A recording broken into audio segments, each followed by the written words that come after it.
2026 ഫെബ്രുവരി 28-ന് അമേരിക്കയും ഇസ്രയേലും സംയുക്തമായി നടത്തിയ ആക്രമണത്തിലാണ് മുജ്തബ ഖാംനെയ്ക്ക് ഗുരുതരമായി പരിക്കേറ്റത്. പിതാവ് അലി ഖാംനെയും കുടുംബാംഗങ്ങളും അടക്കം കൊല്ലപ്പെട്ട ഈ ആക്രമണത്തിൽ നിന്ന് തലനാരിഴയ്ക്ക് രക്ഷപ്പെടുകയായിരുന്നു അദ്ദേഹം. അലി ഖാംനെ കൊല്ലപ്പെട്ടതിന് പിന്നാലെ ഇറാന്റെ അടുത്ത പരമോന്നത നേതാവായി 56-കാരനായ മുജ്തബ ഖാംനെ ചുമതലയേറ്റു. പക്ഷേ അധികാരമേറ്റ് ഇത്രയും നാളായിട്ടും അദ്ദേഹം ഒരിക്കൽ പോലും പൊതുവേദിയിൽ പ്രത്യക്ഷപ്പെട്ടിട്ടില്ല.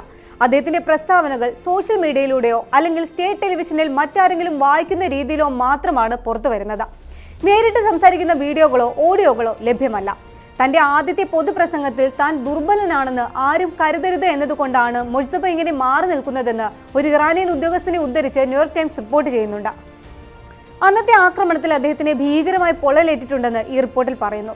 മുഖത്തും ചുണ്ടുകളിലും മാരകമായി പൊള്ളലേറ്റതിനാൽ സംസാരിക്കാൻ പോലും കഴിയാത്ത അവസ്ഥയിലാണെന്ന് ന്യൂയോർക്ക് ടൈംസ് അടക്കമുള്ള അന്താരാഷ്ട്ര മാധ്യമങ്ങൾ റിപ്പോർട്ട് ചെയ്യുന്നുണ്ട്. പ്ലാസ്റ്റിക് സർജറി വേണ്ടി വന്നേക്കാമെന്നും റിപ്പോർട്ടുകൾ പറയുന്നു. അദ്ദേഹത്തിന്റെ കാലിന് 3 തവണ ശസ്ത്രക്രിയ കഴിഞ്ഞു. ഇപ്പോൾ കൃത്രിമകാൽ ഘടിപ്പിക്കാനുള്ള കാത്തിരിപ്പിലാണ്. കൈക്ക് പരിക്കേറ്റിട്ടുണ്ടെങ്കിലും അത് പതുക്കെ ഭേദമായി വരുന്നുണ്ട്. ഇന്റർനെറ്റോ ഫോണോ ഉപയോഗിച്ചാൽ അമേരിക്കയും ഇസ്രയേലും ട്രാക്ക് ചെയ്യാൻ സാധ്യതയുണ്ട് എന്നതിനാൽ അതീവ രഹസ്യമായ ഒരു മനുഷ്യ ചങ്ങല വഴിയാണ് മുജ്തബ ഭരണകൂടത്തിന് നിർദ്ദേശങ്ങൾ നൽകുന്നത്. സന്ദേശങ്ങൾ കൈപ്പടയിൽ എഴുതി കവറുകളിൽ ഭദ്രമായി സീൽ ചെയ്ത് വിശ്വസ്തരായ ആളുകളുടെ ശൃംഖല വഴി മുജ്തബ റവല്യൂഷണറി ഗാർഡ് ജനറൽമാർക്ക് കൈമാറും.